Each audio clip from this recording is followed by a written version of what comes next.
नमस्कार दोस्तों, मैं नीतीश कुमार एसएससी वायरस में आपका स्वागत करता हूं।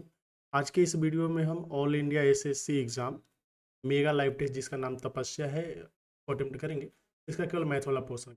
तो चलिए शुरुआत करते हैं अटेम्प्ट की, और ये आपका 2025 प्री पे बेस्ड होगा।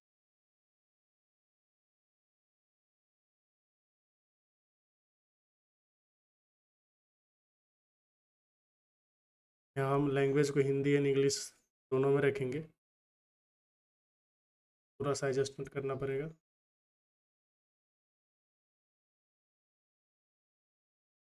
ये आपका इंग्लिश का क्वेश्चन है, ये देख लीजिए हिंदी का। ठीक है, चलिए कर लेते हैं सॉल्व। इसमें बोला है कि जो नंबर है आपका 88 से डिविजिबल है, तो हमें पी एन क्यू का वैल्यू बताना है। 88 का मतलब होता है 11 गुना 8, तो यह 11 से भी डिविजिबल होना चाहिए, 8 से भी। 8 से डिविजिबल होने के लास्ट तीन संख्या जो है ना, 3 डिजिट से बना है, वो आपका डिविजिबल होना चाहिए 8 से।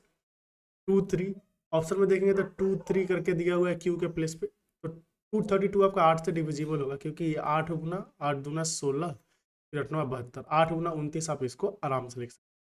हमें पता चल गया क्यू का वैल्यू क्या है 2। तो अब जो संख्या है ये बच गया है 7p3 2 3 2, ये बच गया ना। अभी इसको 11 से डिविजिबल है, 11 से डिविजिबल होने के लिए जो ऑल्टरनेट डिजिट्स है ना, इसको ऐड करके आपको डिफरेंस लेना होगा। 7 3 10 3 13 में से p+4 को हमने माइनस किया, कितना हो जाएगा 9 माइनस पी हो रहा है। ए आपका 11 से डिविजिबल होना चाहिए, तो p के वैल्यू कितना होना पड़ेगा, p = 9 होना पड़ेगा, तभी तो 9 में से 9 जीरो हो जाएगा। तो संख्या का इसका सही आंसर हो जाएगा 9 और 2। समझ गए। अगला देखिए, ये है आपका, इसमें बोला है कि स्कूल में जो बच्चे हैं वो बस, बाइक एंड साइकिल से जाते हैं, इसे ट्रांसपोर्ट के रूप में यूज कर रहे हैं। इनका रेशियो दिया है 6:3:1। टोटल बच्चे अगर 1200 है, तो आपको बताना है कि बाइसाइकिल कितना यूज कर रहा है। साथ में ये भी बता रहा है कि हर एक स्टूडेंट इन तीनों में से कोई एक यूज करता ही है। वो इंग्लिश का था और ये आपका हो गया है हिंदी का। अभी इसमें क्या है कि 6 3 9 1 10, टोटल 10 यूनिट है जिसका वैल्यू 1200 दिया है। एक यूनिट का वैल्यू कितना हो जाएगा 120। हमें बताना है साइकिल, साइकिल तो लास्ट वाला ही था, तो बस 120 लोग जो है वो साइकिल से जा रहे हैं, जो हो गया। एंड हाँ, क्वेश्चन नंबर 3 है कि दुकानदार जो है 85 में नोटबुक खरीदता है, 15% की छूट देता है, उसके बाद भी 20% का लाभ होता है, तो उसका अंकित मूल्य बताना है। ये क्वेश्चन हो गया इंग्लिश में। तो आपको पता है कि जब भी हम कॉस्ट प्राइस और मार्क प्राइस का रेशियो लेते हैं ना, तो क्या होता है 100 में से आप डिस्काउंट को माइनस करते हैं, नीचे 100 प्लस प्रॉफिट लिखते हैं, और एक परसेंटेज की बात करें तो कितना परसेंट डिस्काउंट दिया है, 15% डिस्काउंट देने के बाद भी इसे 20% का फायदा है। तो 5 से करेंगे तो 5 17 बार में, 5 से करेंगे तो 24 बार में। इस 17, अच्छा क्वेश्चन में ऑलरेडी 85 दिया हुआ था ना, 85 का वैल्यू 85 है, तो 120 आ जाएगा नीचे। तो क्रैमुल नहीं, हमें चाहिए क्या, मार्क प्राइस, तो मार्क प्राइस 120 हो गया। अगला जो क्वेश्चन है ये आपका इंग्लिश में देख लेते हैं। यहाँ पे एक डिफरेंस बिटवीन इंटरेस्ट सम है 2000 7% की दर से 3 साल के लिए, 3200 में 6% के रेट से 2 साल के। तो ये आपका हिंदी हो गया। तो जो हमें डिफरेंस निकालना है कैसे निकालेंगे, ये हो गया 7 या 21, तो 2000 का 21% लेंगे तो कितना आएगा 420, और यहाँ पे 3200 का 12%, तो ये कितना हो जाएगा 12 दूना 24, और 12 3 36 से 2 38। तो यहाँ पे 16 और 20 कितना आ गया 36, 36 का डिफरेंस आ रहा है। इस क्वेश्चन में है कि P and Q, Q N R, R and P जो है एक काम को 12 15 20 दिन में करते हैं, तो पी अकेले कितने दिन में कर पाएगा। बेहद ही आसान क्वेश्चन होता है इस टाइप का। यहाँ पे आपको p प्लस क्यू लिखना है, ये q प्लस आर लिखना है, ये r प्लस पी लिखना है। ये हो गया 12 और ये हो गया 15, ये हो गया 20 दिन। अगर आप टोटल वर्क निकालना चाहेंगे तो इसका एलसीएम हो जाएगा, जो कि आ जाएगा 60। तो 12 25 7, 15 चौका 60, 20 3 60। अब देखिए ये जो है इफिशियंसी है, इस सबको जोड़ेंगे तो 2 times p plus Q plus r आ जाएगा इफिशियंसी में, जिसका वैल्यू आ जाएगा 12। तो p plus Q plus R का इफिशियंसी कितना आ रहा है 6 आ रहा है। हमें बताना है कि p अकेले कितना दिन में काम करेगा, तो p का इफिशियंसी चाहिए। q प्लस आर का इफिशियंसी अगर 4 है, तो p का इफिशियंसी कितना आ जाएगा 2। तो p को टाइम कितना लगेगा, बोलेंगे काम कितना करना है 60 यूनिट, 2 के इफिशियंसी से, तो टाइम लगेगा आपका 30 डेज, इसलिए इनको टाइम लगे है 30 डेज। ये क्वेश्चन है आपका कि एक ट्रायंगल है जिसमें पैरेलल दिया है D parallel B C, A B C triangle है, और ए डी है और ए ई है, D parallel B C. A D is to D B, A है 9, ए है 8, तो D is to B C कितना होगा। ये देखिए छोटा वाला 9 है, और डी बी 8 है, तो ये पूरा का पूरा ए बी कितना हो जाएगा 17। यहाँ पे आपको समझना है कि जो ट्रायंगल है ना ए डी ई, ये ट्रायंगल सिमिलर हो जाता है बड़े वाले ट्रायंगल के ए बी सी। जब दो ट्रायंगल सिमिलर हो जाते हैं तो जो कॉरेस्पॉन्डिंग साइड है उनका रेशियो बराबर होता है। मतलब जो ratio A D and A B का होगा यही रेशियो आपका D E and B C का होगा। ए डी का वैल्यू कितना था 9, तो ओवरऑल वैल्यू कितना है 17, तो 9:17 इसका आंसर होगा। आप ये क्वेश्चन हिंदी में भी देख सकते हैं। इस क्वेश्चन को हम लास्ट के लिए रख रहे हैं। चलिए ये क्वेश्चन देख लेते हैं। यहाँ पे है कि एक रिटेलर है जिसने 2 discount following discount scheme offer किया है। 2 सक्सेसिव डिस्काउंट होना चाहिए 15% का, या फिर 2 सक्सेसिव 12 एंड 18 का, या फिर 22 7 एंड गेट 3। कौन सा फेवरेबल? कस्टमर का फेवरेबल मीन्स मोर डिस्काउंट, जो डिस्काउंट ज़्यादा देगा वही इसके फेवर में होगा। यहाँ पे अगर आप देखोगे ना तो 2 डिस्काउंट 15 का देंगे तो 15 जो 15 30 होता है, 2 सक्सेसिव देंगे तो 12 + 18 30 होता है। लेकिन जब हम सक्सेसिव की बात करते हैं तो केवल सम से आंसर नहीं आता है। आपको ये समझना है कि जो डी इफेक्टिव होता है, एक मान लेते हैं डिस्काउंट एक्स है, दूसरा वाई है, यहाँ एक्स जो वाई -xy/100 हो जाता है। हमारा कहना है कि डिस्काउंट ज़्यादा कब होगा? मान लेते हैं कि x + y जो है सब में सेम आ रहा है, समझ गया? मान लेते हैं सब में सेम आ रहा है, तो जिसमें एक्स वाई का वैल्यू लेस होगा, एक्स वाई लेस होने से डिस्काउंट ज़्यादा होगा। क्यों? क्योंकि xy/100 को हम माइनस कर रहे हैं, तो जिसमें x एंड y का प्रोडक्ट ही कम होगा वो डिस्काउंट ज़्यादा होगा। अब प्रोडक्ट कम कब होगा? जब जो है, देखिए प्रोडक्ट मैक्सिमम होने के लिए इन दोनों को एकदम पास पास होना चाहिए। मतलब x एंड y जितना एकदम पास रहेगा, इसके बीच का डिफरेंस जितना कम रहेगा उतना ही प्रोडक्ट ज़्यादा होगा। कहने का मतलब अगर x + y का वैल्यू हमने ले लिया है 30, तो एक्स वाई मैक्सिमम होने के लिए x = y = कितना होना पड़ेगा आपका 15। ठीक, अगर मान लीजिए x का वैल्यू 16 लिखा आपने एंड y का वैल्यू 14 लिखा, तो इसका जो गुणनफल है इसके गुणनफल से कम होगा। अगर x का वैल्यू मान लेते हैं 13 लिखा आपने एंड y का वैल्यू 17 लिए, इसका जो गुणनफल है ये 16 एंड 14 के गुणनफल से कम होगा। उम्मीद करते हैं चीज़ें आप समझ पाए। तो सबसे ये बात आपको समझ लेना कि 2 सक्सेसिव डिस्काउंट जब हम 15 का दे रहे हैं तो इसका इफेक्टिव भी 30 से कम होगा एंड 12-18 वाले का भी इफेक्टिव 30 से कम होगा। अभी आते हैं सी वाले पे। तो सी का जो हम डिस्काउंट कैसे निकालें? देखिए, इसे फ्री कितना मिला? 3 यूनिट फ्री मिला। इसने पैसे कितने के दिए? तो बोले पैसे तो 7 के दिए। लेकिन जब भी हम डिस्काउंट देखते हैं ना, जो विक्रेता है उसके पर्सपेक्टिव से देखते हैं, तो दुकानदार के पास से 7 आइटम के पैसे मिले और 3 फ्री का गया। दुकानदार के पास से टोटल 10 आइटम गया है और 10 आइटम में 3 आइटम उसने फ्री दिए हैं, तो गुना का 100 करेंगे तो यह आ जाएगा आपका 30%। आप समझ रहे हो? जो थर्ड केस है इसमें डिस्काउंट 30% आ रहा है, बाकी दोनों केसेस में जो डिस्काउंट है 30% से कम होगा। तो फायदे का चीज़ क्या हो गया? ओनली सी। समझ गए? आगे चलिए, उम्मीद करते हैं चीज़ आप समझ पाए होंगे। यही इंग्लिश का क्वेश्चन था, ये है आपका हिंदी का क्वेश्चन। यहाँ दिया है कि a + b का सबसे बड़ा संभावित मान ज्ञात कीजिए अगर ये 15 से विभाज्य है। तो 15 से डिविजिबल होना चाहिए। 50, चूंकि हमें a + b का चाहिए मैक्सिमम, हम सोच सकते हैं a भी मैक्सिमम हो जाए, b भी मैक्सिमम हो जाए। 15 का मतलब हुआ 3 × 5, तो 3 से भी डिविजिबल होना चाहिए, 5 से भी। 5 से डिविजिबल होने के लिए यूनिट डिजिट या तो 0 होता है या तो 1 होता है। तो चूंकि हमें a + b का मैक्सिमम चाहिए तो a भी मैक्सिमम चाहिए होगा, इसलिए हमने a का मैक्सिमम वैल्यू 5 ले लिया, क्योंकि इसके पास 2 ही ऑप्शन थे, 0 या 5। अब जो संख्या है ये आ गया है 143 b2035। इसका सम 3 से डिविजिबल होना पड़ेगा। सम कितना है? 5 3 8 10 13 और 18, 18 + b। अब एक बात बताइए, 18 + b है तो हमें b का भी मैक्सिमम वैल्यू चाहिए होगा। क्योंकि 18 ऑलरेडी आपका 3 से डिविजिबल है, तो b का मैक्सिमम वैल्यू कितना हो जाएगा? 9। सम भी आपका 3 से डिविजिबल होना चाहिए। तो आपको जो सम चाहिए था a + b का मैक्सिमम सम, a का मैक्सिमम वैल्यू 5 है, b का मैक्सिमम वैल्यू 9 है, तो 9 5 कितना आ गया? 14 14। सही आंसर है ऑप्शन नंबर 4। इस क्वेश्चन को भी लास्ट के लिए रख लेते हैं एंड ये भी लास्ट के लिए, क्योंकि ये आपका क्या है, स्टैटिस्टिक्स है, इसको आराम से सोचेंगे। यहाँ पे देखिए फिगर में 2 कॉर्ड है A B and C D intersect करता है पॉइंट एल पे, हमें सी एल बताना है। तो आपको ये पता होना चाहिए कि जब 2 कॉर्ड इंटरनली से इंटरसेक्ट करते हैं तो जो पार्ट्स है जैसे ए एल × बी एल, इसका प्रोडक्ट बराबर होगा डी एल × सी एल के। ये चीज़ बहुत ही फेमस है, पता होना चाहिए।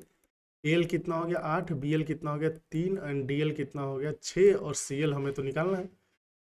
8 की 24, 6 4 की 24, सी एल का वैल्यू कितना आ गया 4 सेंटीमीटर।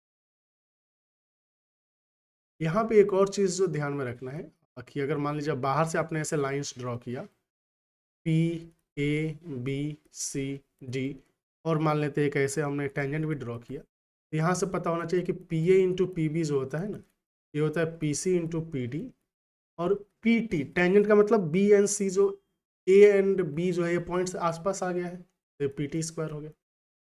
ठीक, तो इसका भी यूज कर सकते हैं। चलिए आगे चलते हैं। ये क्वेश्चन है कि पेरीमीटर ऑफ ट्रायंगल दिया है आपका, इक्विलेटरल ट्रायंगल 65 सेंटीमीटर में, इसका एरिया बताना है। तो ए का वैल्यू कितना हो जाएगा 25, एरिया होता है √3/4 इंटू भुजा स्क्वायर, तो 625, 625 √3/4, इसको भी लास्ट क्लियर रखेंगे। अच्छा, जब भी tan theta equal to cot theta करके कुछ होता है, मतलब tan A equal to cot B, यहाँ पे देखना है कि जो दोनों एंगल को आप ऐड करेंगे ना, तो आपको मिलना चाहिए कितना 90 डिग्री। हालांकि और भी सॉल्यूशंस हो सकते हैं, लेकिन जनरली हम एक्यूट एंगल को देखते हैं, और यहाँ पे एक्यूट वाला ही दिया है। ये 90 डिग्री हो गया। ए का वैल्यू कितना हो गया, 90 में से 46 गया 44 आ जाएगा, 44 डिग्री। इस क्वेश्चन में क्या है कि अमन जो है एक लोन लेता है 50,000 का बैंक से, और रेट है आपका 8% पर एनम, कंपाउंडिंग एनुअली हो रहा है। उसे 3 साल के बाद कितना देना पड़ेगा, यही बताना है। ये हिंदी में क्वेश्चन हो गया। देखिए इसको लास्ट के लिए भी रख सकते हैं, अभी भी कर सकते हैं। चलिए लास्ट के लिए क्या अभी करके देख लेते हैं। देखिए कभी कभी आपका डिसीजन तो खराब हो ही सकता है। कैलकुलेट करके देखते हैं कितना आता है। हमें क्या बताना है, हमें बताना है इसका अमाउंट कितना होगा।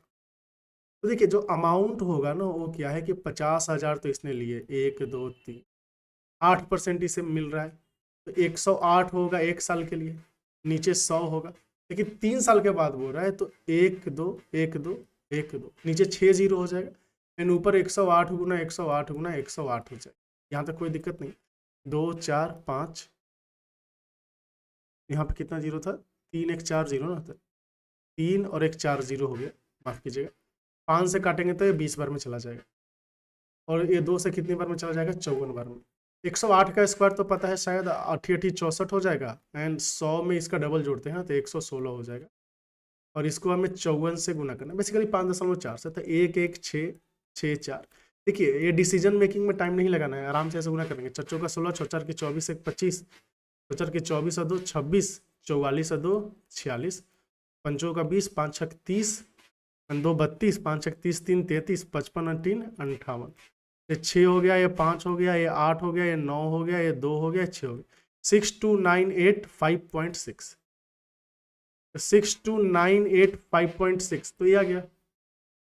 ठीक, सही है, कोई दिक्कत नहीं है। और हिंदी या इंग्लिश तो आपने क्वेश्चन दिखाई नहीं लिया था। अगला जो क्वेश्चन है, इसमें एक्स का वैल्यू दिया, वाई का, जेड का, और हमें इसका वैल्यू निकालना है। देखिए वैल्यू निकालना बड़ी बात नहीं है। इसका जो फॉर्मूला होता है ये होता है आपका x plus Y plus Z by 2। तो जब भी ऐसे ज़्यादा बराबर वैल्यू दे, तो आपको देखना इसका डिफरेंस ना हमेशा ही कम होगा। इसके साथ आता है आपका कि x माइनस वाई का स्क्वायर होना चाहिए, y माइनस जेड का स्क्वायर होना चाहिए, और आपका z माइनस एक्स का स्क्वायर होना चाहिए। ठीक है, x माइनस वाई कितना आ रहा है 1, 1 का स्क्वायर कितना आ जाएगा 1, y माइनस जेड 2 आ रहा है, तो 2 का स्क्वायर कितना हो जाएगा 4, और जब जेड माइनस एक्स करेंगे तो 3 आएगा, 3 का स्क्वायर कितना हो जाएगा 9, 9 4 13 1 14/2, मतलब यहाँ से वैल्यू आ गया 7। अब तीनों को जोड़िए, 5 3 8 2 10, 3 3 9 3 12 1 13, इसको 7 से गुना करेंगे, कितना आ गया 910।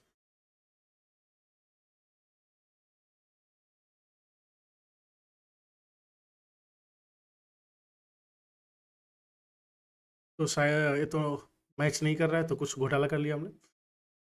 कितना हो जाएगा, 5 3 8 और 2 10, और 3 तिहाई 9 1 10, अच्छा 100 है ना, तो 700 आंसर आ जाएगा। समझ गए। अगला देखिए,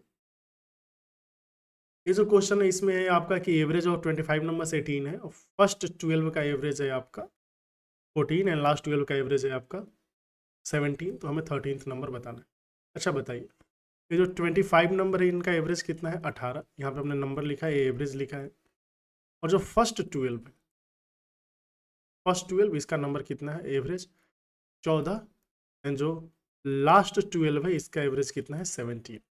हमारा कहना है कि 12 12 24 ही हो रहा है, मतलब एक नंबर को हमने कंसिडर ही नहीं किया, जो नंबर कंसिडर नहीं किया वही 13th नंबर होगा। यहाँ से जब हम डेविएशन निकालने जाएंगे तो देखिए पहले 12 के कारण डेविएशन कितना आ रहा है, इसके कारण हर एक के कारण -4 का डेविएशन आ रहा है, तो 12 × 4 माइनस में। एंड जो लास्ट का 12 है इसके कारण डेविएशन कितना रहा है, हर एक के कारण -1 का रहा है, तो यहाँ पे आ जाएगा -12 या -60 का डेविएशन है। देखिए -60 का डेविएशन, लेकिन जो 13th नंबर है ये -60 का डेविएशन क्यों आया, ये इसलिए आया ना क्योंकि हमने 13वें नंबर को इंक्लूड किया ही नहीं। अगर 13वां नंबर भी आ जाता तो नेट डेविएशन 0 हो जाता, क्योंकि एवरेज के रिस्पेक्ट में नेट डेविएशन 0 होता है। ये सब मिलके 60 का लॉस कर रहा है, तो 13वां नंबर अकेले 60 लेके आएगा, 60 ज्यादा लगेगा किससे, जो एवरेज है, एवरेज 18 है तो 60 + 18 हो जाएगा आपका 78। अच्छा ये दिया हुआ हम x³ - 1/x³ चाहिए, कोई बात नहीं, ए होगा x² + 1/x² का होल स्क्वायर, तो 2 ऐड करना पड़ेगा, तो 322 + 2 324, तो यहाँ से आ गया 18, कोई दिक्कत नहीं। यहाँ से अगर हम x + 1/x, अच्छा यहाँ पे देखिए x³ - 1/x³ दिया है ना, हम x + 1/x नहीं, x - 1/x चाहिए, तो यहाँ से x - 1/x का वैल्यू कितना आ जाएगा 16। बेसिकली दोनों साइड से हम क्या करेंगे 2 माइनस कर देंगे, तो ये आ जाएगा x - 1/x का होल स्क्वायर 16 आ गया। अभी जो वैल्यू निकालना है ये आराम से निकल जाएगा, a³ - b³ है तो a - b का होल क्यूब होता है, x - 1/x का whole cube -3ab into -3ab नहीं +3ab into a - b, I guess सही होगा। अच्छा 16 का स्क्वायर रूट तो 4 होता है ना, तो यहाँ पे 4 आ जाएगा, और कुछ गड़बड़ है क्या, ये क्यू नहीं, ठीक कूल, तो ये हो गया 64 + 12 76 आ गया, 76 सही आंसर है। अगला जो क्वेश्चन है इसमें एक सर्कुलर रेस है 2500 मीटर का, एक मैन एंड वुमेन जो है रेस से स्टार्ट करते हैं, एक का स्पीड है 37 है, दूसरे का है 35, डायरेक्शन है ऑपोजिट, तो कितने टाइम के बाद वो लोग पहली बार मिलेंगे, फर्स्ट टाइम मिलना है, तो टाइम कितना लगेगा। देखिए इनको जाना कितना है 2500 मीटर, जब ऑपोजिट डायरेक्शन में जा रहे हैं, एक इधर से जा रहा है एक इधर से जा रहा है, तो जो v रिलेटिव है ये क्या हो जाएगा, दोनों का योग सम करना है, फिर सम आ गया 72, लेकिन किलोमीटर प्रति घंटा 5/18 से गुना करके मीटर पर सेकंड में कन्वर्ट कर देंगे, ये 4 बार में 20 से गया, यहाँ से आ जाएगा 125 सेकंड, 125 सेकंड को बोल सकते हैं 2 मिनट्स 5 सेकंड्स। यहाँ पे क्वेश्चन दिया हुआ है, हमें इसका वैल्यू निकालना है, sin a cos b minus cos a sin b, कोई दिक्कत ही नहीं है, तो sin a cos b minus cos a sin b कितना होता है, sin of a minus b, तो a आपका हो जाएगा sin 67 में से 37 जाएगा, कितना हो जाएगा आपका 30 डिग्री, तो ऊपर sin 30 डिग्री आ गया, नीचे कितना है cos a cos b minus sin a sin b, ये होता है cos a + b, तो 17 और 13 मिलकर हो गया 30 डिग्री, तो tan 30 का वैल्यू कितना होता है 1/√3। यहाँ पे अगर हम देखें तो हमें क्या निकालना है कि हर एक एज का लेंथ दिया 20 सेंटीमीटर, तो शेडेड रीजन का एरिया चाहिए, ए एरिया कैसे निकले, देखिए जो मान लेते हैं ए है इसका साइड, तो a² हो जाएगा, इसमें सर्कल के एरिया को माइनस करना, सर्कल का डायमीटर कितना है a, रेडियस होगा a/2, तो पाई इंटू a/2 का होल स्क्वायर, बस यही बात। तो 20 सेंटीमीटर है, तो 20 सेंटीमीटर मतलब 400 यहाँ पे आ जाएगा माइनस, और 100 आ जाएगा ना, तो ये 314 माइनस कर लेंगे क्योंकि पाई का वैल्यू 3.14 दिया है, तो यहाँ से कितना आ जाएगा 86, 86 ऑप्शन दिया है, हो गया।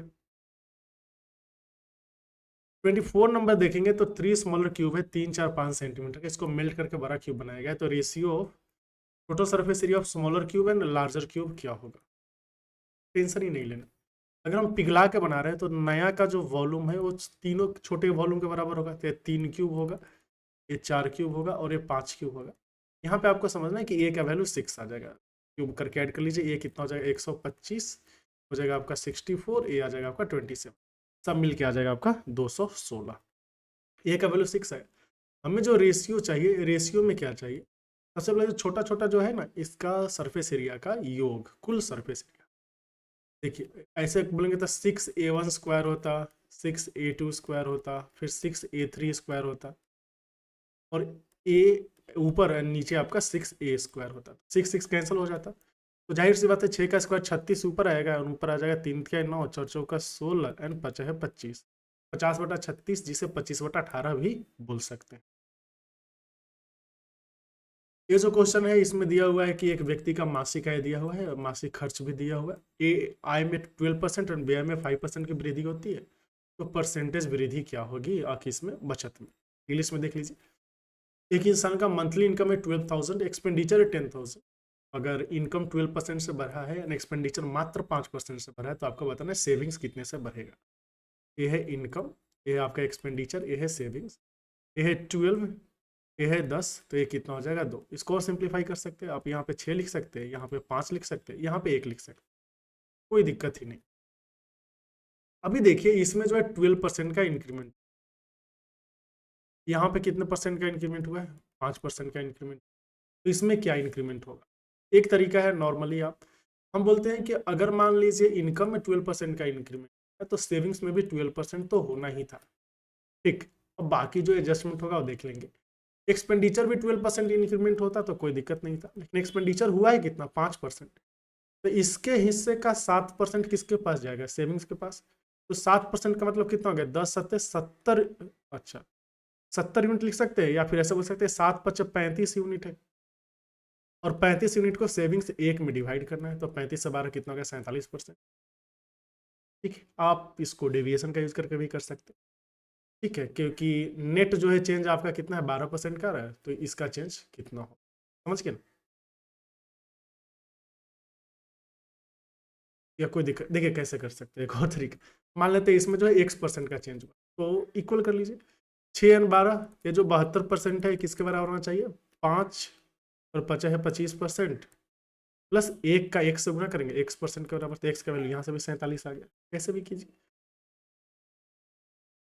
यह 25, हमें क्या करना है, इसका एवरेज निकालना है, और ये तो आसानी से निकल जाएगा, 1 2 3 4 5 6, फिर 11 15 18 20 21 बटा 6 कितना हो जाएगा, 36।